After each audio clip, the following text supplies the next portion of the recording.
So welcome everybody, day 10, book reading A New Earth by Eckhart Tolle. I'm repeating the last page of what we did yesterday because this needs more clarity, more attention, and more absorption more than anything else. So beyond ego, your true identity. When the ego is at war, know that it is no more than an illusion that is fighting to survive. That illusion thinks it is you. I'm repeating. That illusion thinks it is you.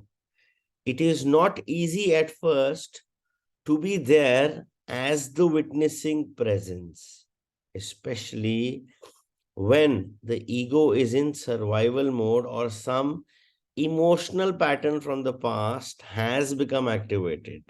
But once you have had a taste of it, you will grow in presence power and the ego will lose its grip on you. And so a power comes into your life that is far greater than the ego, greater than the mind. All that is required to become free of the ego is to be aware of it.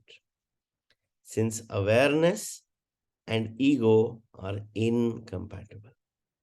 Awareness is the power that is concealed within the present moment. This is why we may also call it presence.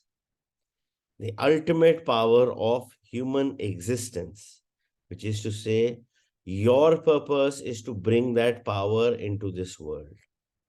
And this is also why becoming free of the ego cannot be made into a goal to be attained at some point in the future. Only presence can free you of the ego, and you can only be present now, not yesterday or tomorrow. Only presence can undo the past in you and thus transform your state of consciousness. What is spiritual realization? The belief that you are spirit. No, that's a thought. A little closer to the thought, to the truth, that the thought that believes you are who your birth certificate says you are, but still a thought. Spiritual realization is to see clearly that what I perceive, experience, think, or feel is ultimately not who I am. That I cannot find myself in all those things that continuously pass away. The Buddha was probably the first human being to see this clearly, and so anatta, no self, became one of the central points of his teachings. And when Jesus said, deny thyself, what he meant was negate and thus undo the illusion of self. If the self, ego, were truly who I am, it would be absurd to deny it. What remains is the light of consciousness in which perceptions, experiences, thoughts, and feelings come and go. That is being. That is the deeper true I.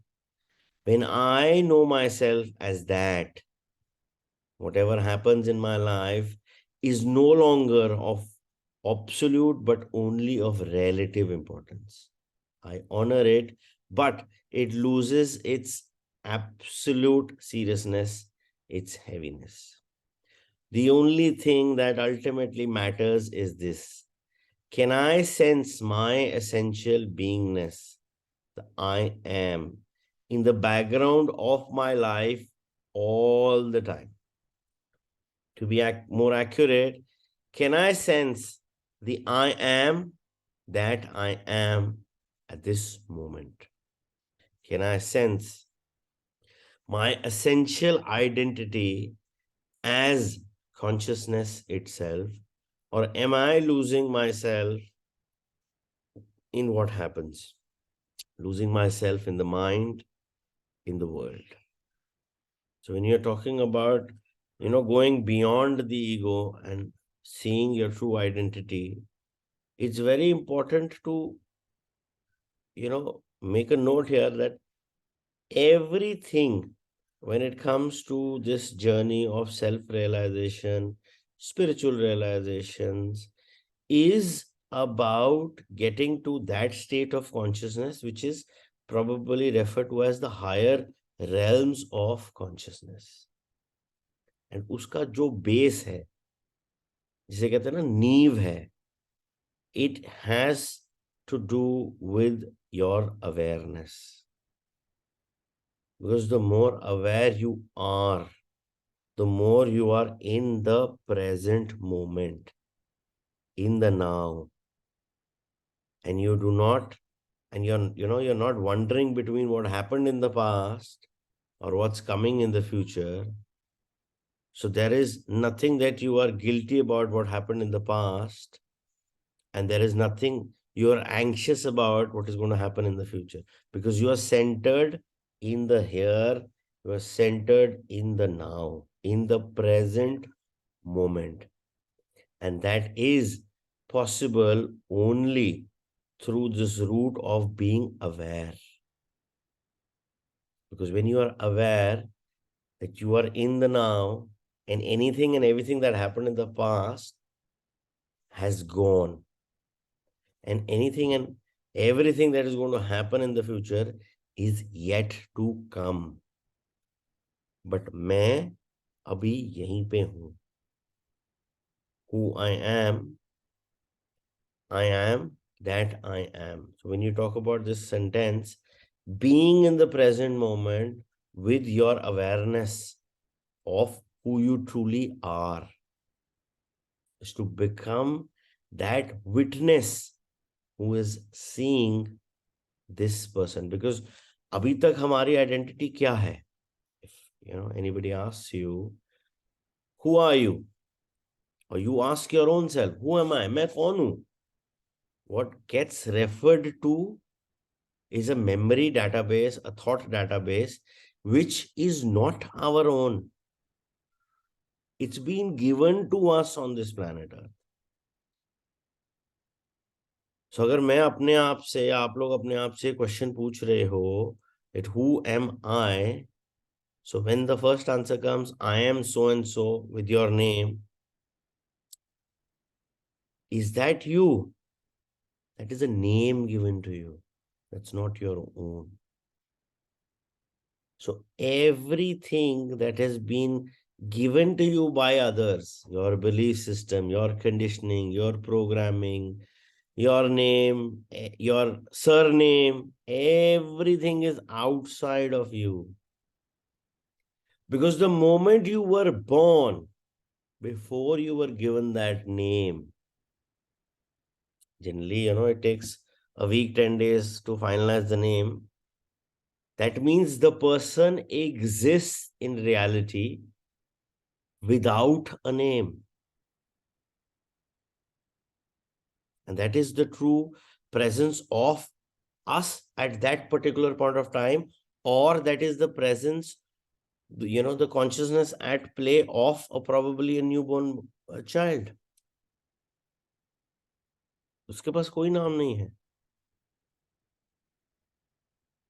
So when he is given that name, do you think, say if I'm given, a newborn child is given a name after a week, that you are whatever ABC, and he just shifts from who he was to ABC, and people,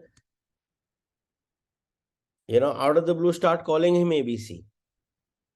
So when he gains more consciousness in terms of what is happening, and जहाँ वो इस worldly दुनिया में अपने उस नाम के पीछे पड़ के आगे जाता है, he associates this कैरेक्टर, जिसका नाम किसी ने दिया, जिसको आइडेंटिटी किसी ने दी, जिसको एक्सपीरियंसेस, बिलीफ सिस्टम, संस्कार लोगों ने मिलके दिए, and he starts identifying with that person as his true self, which is nothing but an illusion created by the others in your life. And that's there with everybody. So when it comes to actually answering ourselves with this question, who am I?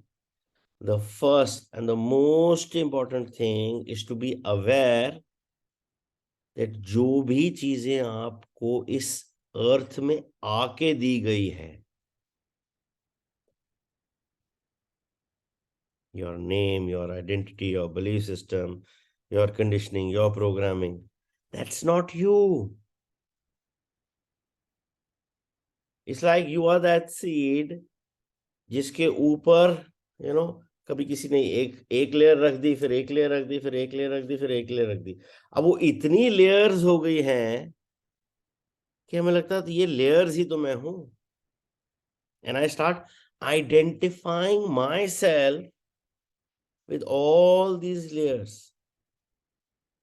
But if you go back to the day, to the time you were born, that was you. But did you have all these layers at that time? No. These layers are thought patterns which are given to you by others. So this is not who you are.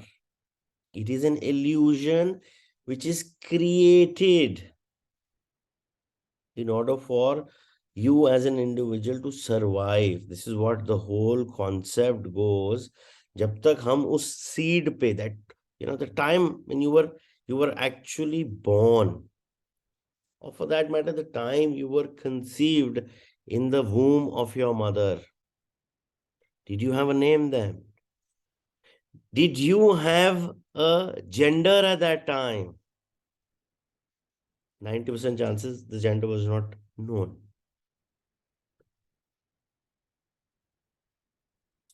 But as soon as we are born, the first identity or the first, thing given to the newborn is you are a boy or you are a girl. Definitely there are genders, but you were the same. You were an individual before you were born. You had life. Heart was beating. I mean, we've all seen it with our kids, when you have that ultrasound scan, they, make you hear that voice. That's the true being.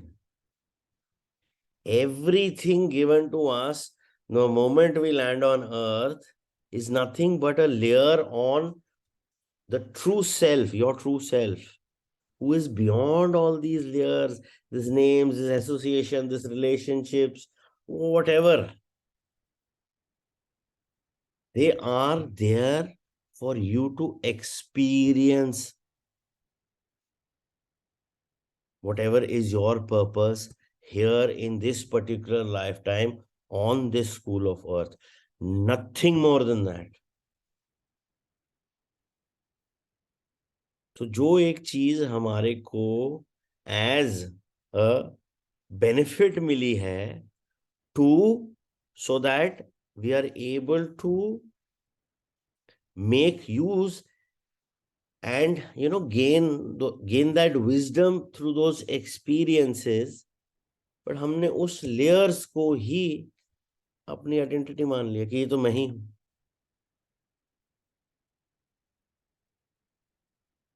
So who we think we are is that person who's given that name by others, given that gender by virtue of whatever things are happening, and along with it all the beliefs, all the conditionings, all the programmings from our elders, from our parents, teachers, siblings, peer group members, and all that. But that's a layer. Who you are is that seed जो उस सारी layers के नीचे हैं. Because who you are is that seed which was there in your mother's womb when there were no layers at that time. And to a lot of degree, to a lot of extent, you are that true seed who was just born without a name, without an identity, with no, conditionings and anything like that. It is only with the passage of time, all these things have been given to you, who you start thinking is my true self, is my true identity.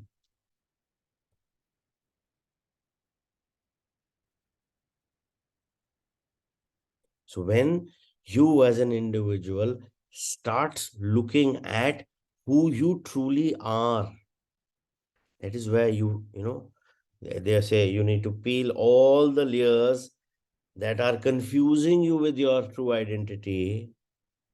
And once you start unpeeling those layers of belief, conditionings, programmings, going beyond your name, going beyond your identity created by the society on the school of earth, is to be that witness to see who you truly are, is to see that seed.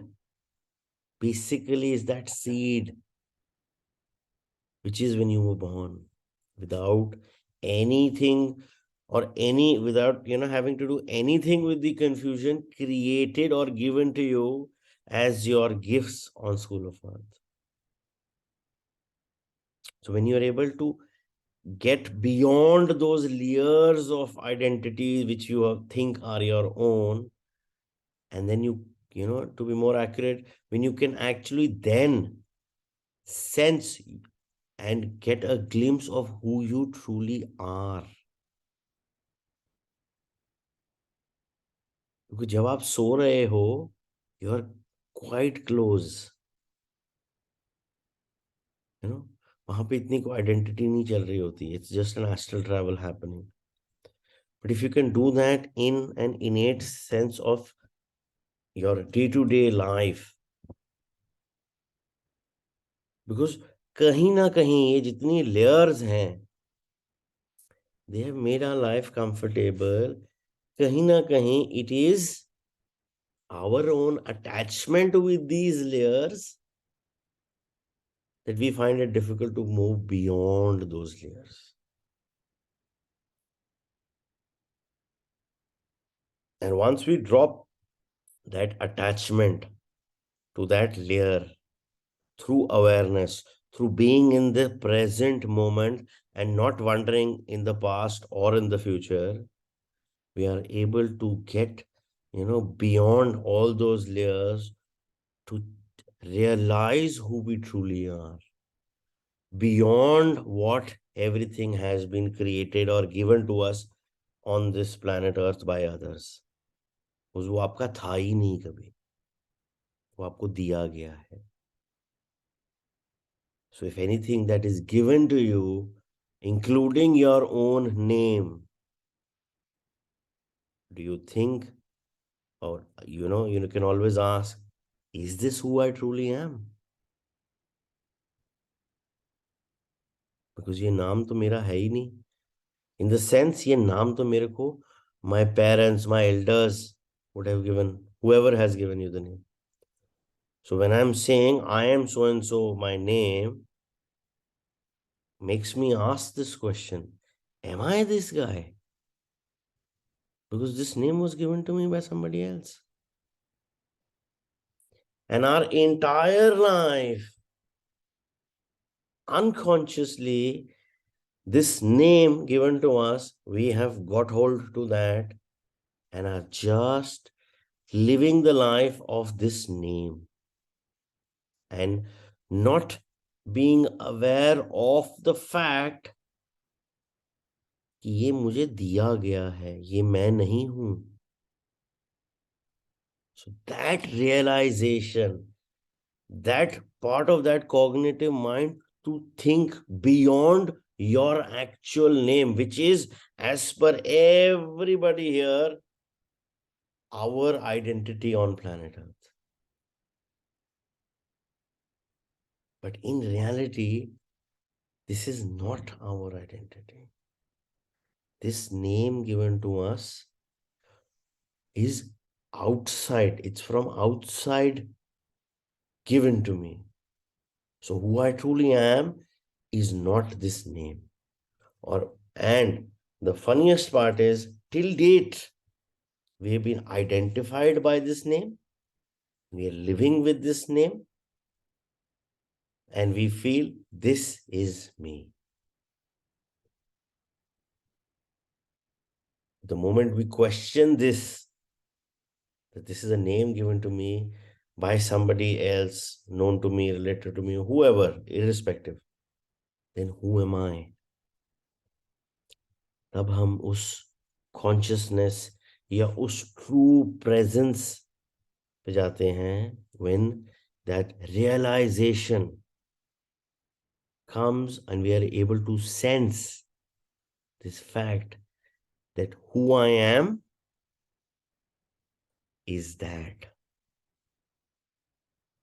And in a lot of spiritual books, you have this sentence called, I am that I am.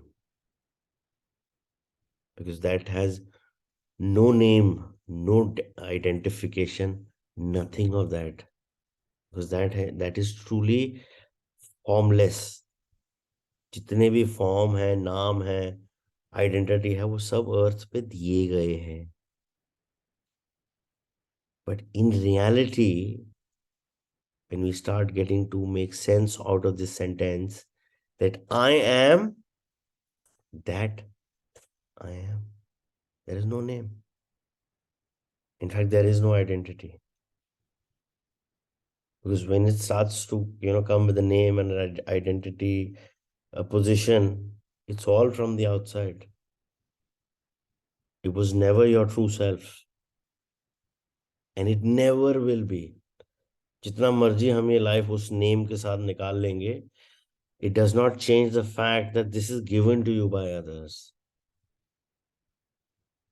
But we're so identified and so attached to this name and to this identity that we find it very difficult to go beyond it. And that is the actual reality of who you truly are.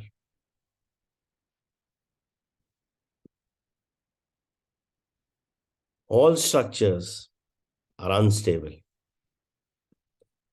Whatever form it takes, the unconscious drive behind ego is to strengthen the image of who I think I am. The phantom self that came into existence when thought a great blessing as well as a great curse, began to take over and obscured the simple yet profound joy of connectedness with being the source, God. Whatever behavior the ego manifests, the hidden motivating force is always the same. The need to stand out, be special, be in control, the need for power, for attention, for more, and of course, the need to feel a sense of separation. That is to say, the need for opposition, enemies. The ego always wants something from other people or situation. There is always a hidden agenda, always a sense of not enough yet, of insufficiency and lack that needs to be fulfilled. It uses people and situations to get what it wants, and even when it succeeds, it is never satisfied for long. Often, it is thwarted in its aims, and for most part, the gap between I want and what is becomes a constant source of upset and anguish. The famous and now classic pop song, I can't get no satisfaction is the song of ego. The underlying emotion that governs all the activity of the ego is fear. The fear of being nobody, the fear of non existence, the fear of death. All its activities are ultimately designed to eliminate this fear. But the most the ego can ever do is to cover it up temporarily with an intimate relationship, a new possession, or winning at this or that. Illusion will never satisfy you. Only the truth of who you are, if realized, will set you free. Why fear? Because the ego arises by identification with form, and deep down it knows that no forms are permanent, that they are all fleeting. So there is always a sense of insecurity around the ego, even if on the outside it appears confident. As I was walking with a friend through a beautiful nature reserve near Malibu in California, we came upon the ruins of what had been once a country house destroyed by a fire several decades ago. As we approached the property, long overgrown trees with trees and all kinds of magnificent plants, there was a sign by the side of the trail put there by park authorities. It read, "Danger, all structures are unstable." I said to my friend, "That's a profound sutra, sacred scripture." And we stood there in awe. Once you realize and accept that all structures, all forms are unstable, even the seemingly solid material ones, peace arises within you. This is because the recognition of the impermanence of all forms awakens you to the dimensions of the formless within yourself, that which is beyond death. And Jesus called it eternal life. So when you're talking about all structures becoming unstable, all structures having a timeline, having a deadline, having a validity, having an expiry date,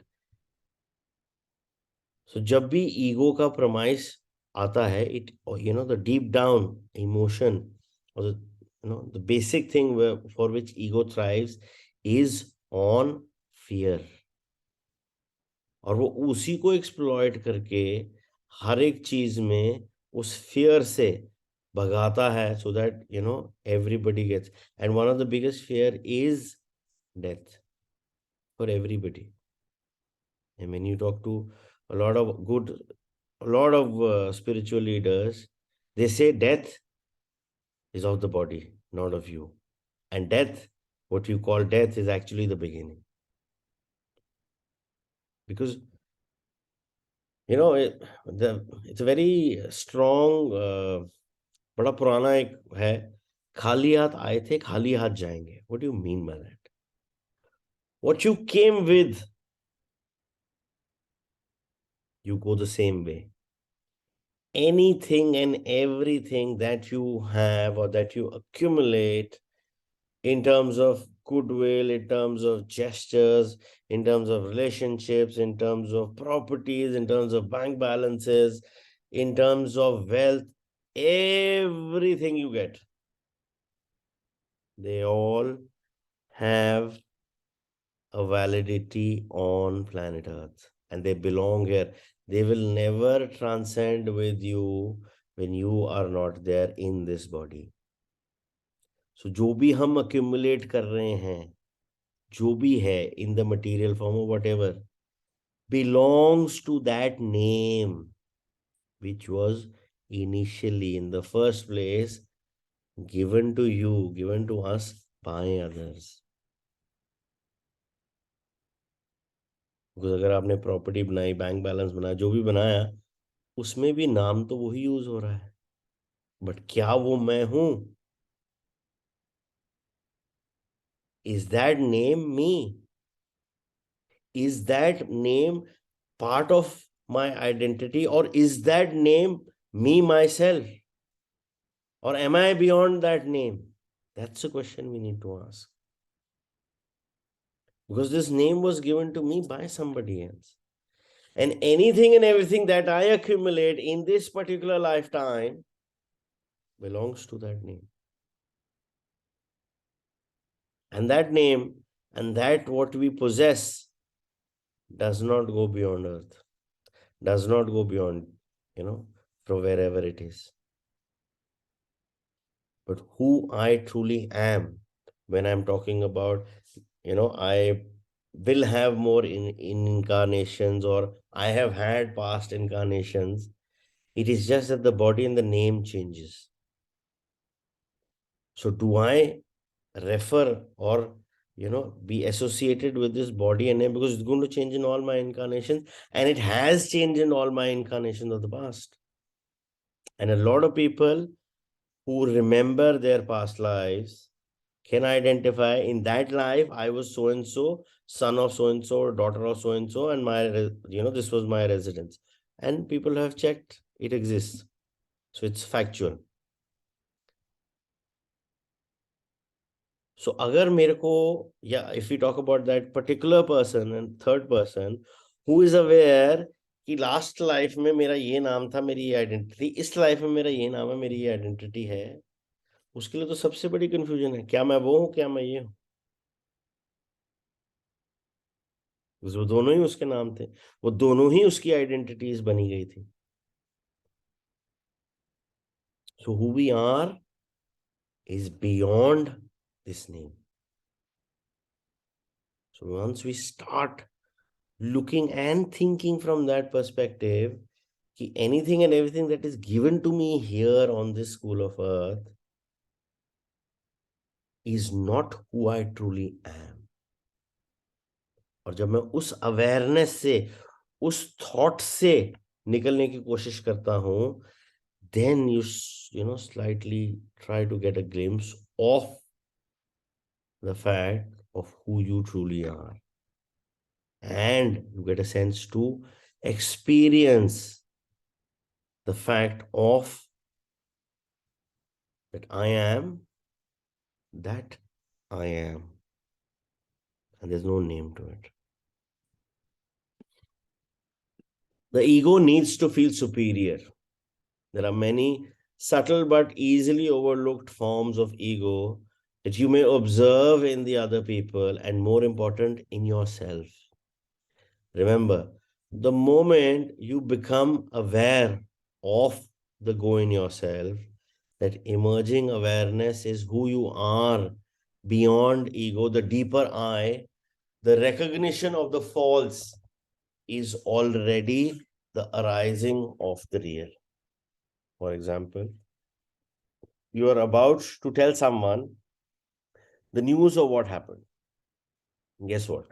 You don't know yet. Let me tell you, if you are alert enough, present enough, you may be able to detect a momentary sense of satisfaction within yourself just before imparting the news, even if it is bad news.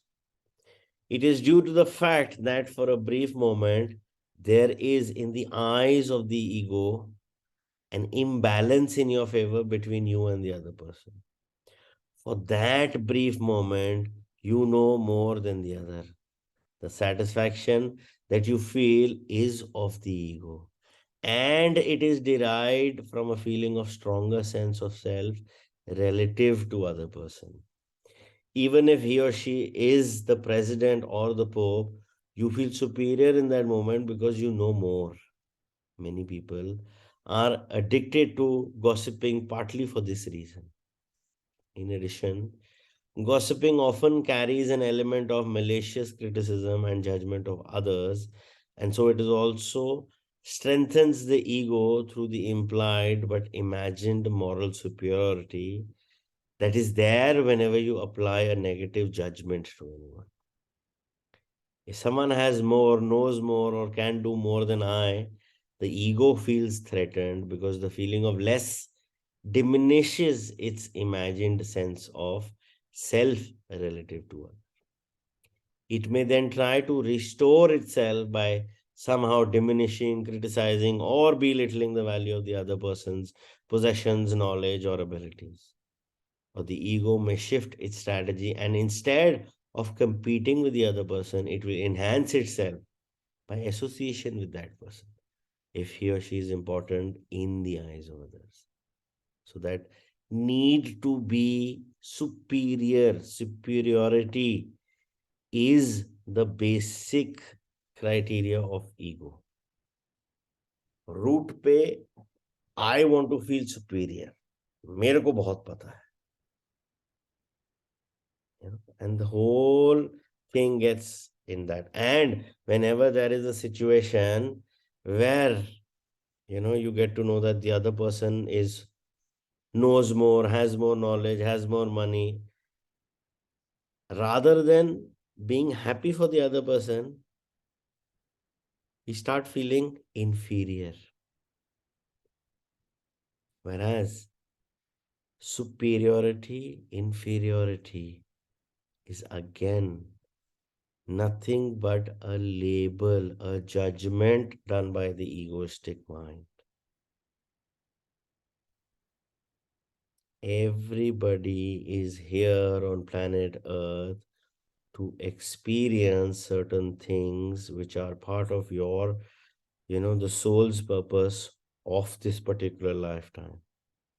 So accordingly, whatever is right for you, whatever experiences, whatever is it that you need is provided here. Superiority, inferiority, when it's different, it's just a label of the mind. As a mother or as a parent, if you have more than one children, say you have two or three, can you distinguish this guy is superior, this guy is inferior? From that premise of love, if you want to see a child. No. So how can you imagine, we are all children of God. Do you think God can distinguish? He is superior, he is not superior. No. It's just a perception created by the mind, created by the egoistic mind. Because at the end of the day, we are all the same. It's just that everybody has different experiences and everybody is on a different journey for a particular lesson, which is totally customized for that person, for that individual. But the whole concept of ego is very simple. It wants to compare so that it can label that I am superior or this guy is inferior. That's the whole catch. So the moment you stop comparing and stop criticizing, chances are there will not be any judgment, no labeling. Because then the acceptance of what is as it is exists. And that becomes a part of who you truly are. And the superiority, inferiority, competition and everything, you go beyond that.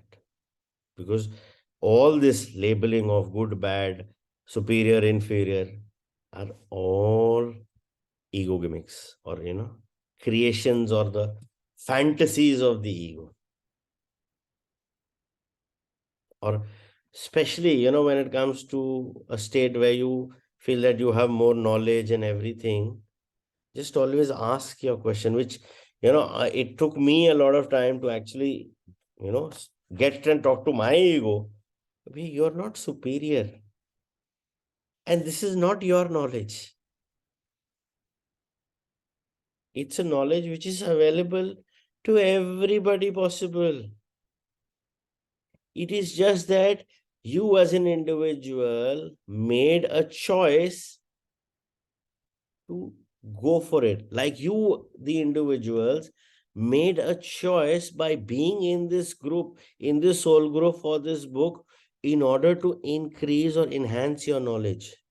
And whatever knowledge that is there coming from this book or through the explanations being done through this soul is not of the soul or is not of me. That's the knowledge of the planet. So when, people start feeling कि नहीं, I know a lot of people. I was also in that category.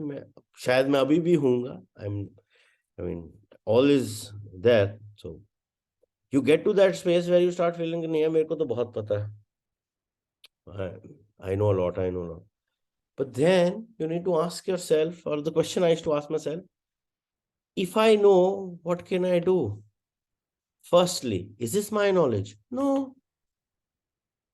मैंने एक book पढ़ी, मेरे को knowledge मिली, मैंने उसको experience किया, तो मेरे को थोड़ी सी रियलाइजेशन होगी. That's as plain simple as that. But does this belong to me? No. So what can I do? Share. Probably it will help people understand that, when you're coming from a premise of ego, you just want to be, judging or labeling as superior, inferior, whereas everybody is the same. And जो हमारे पास है in terms of our material possessions, वो तो एक validity और expiry date के साथ है. And even the knowledge which we get here on planet earth does not make us superior, because this is not our knowledge. It's available to all. So what is it that you need to be proud of? So that is a clear realization that the need to feel superior, or the need to label superior, inferior, is the basic premise of ego, because that's the judgment, that's the labeling the ego loves to do. Ego and fame. The well-known phenomena of name dropping, the casual mention of who you know, is part of the ego strategy of gaining a superior identity in the eyes of others, and therefore in its own eyes, through association with someone important. The bane of being famous in this world is that who you are becomes totally obscured by a collective mental image. Most people you meet want to enhance their identity, the mental image of who they are, through association with you. They themselves may not know that they are not interested in you, but only in strengthening their ultimately fictitious sense of self. They believe that through you they can be more. They are looking to complete themselves through you, or rather through the mental image they have of you as a famous person, a larger than life collective conceptual identity.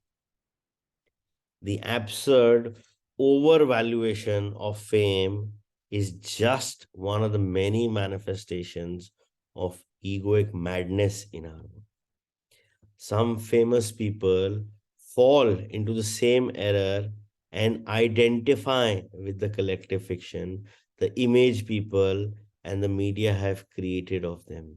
And they begin to actually see themselves as superior to ordinary mortals.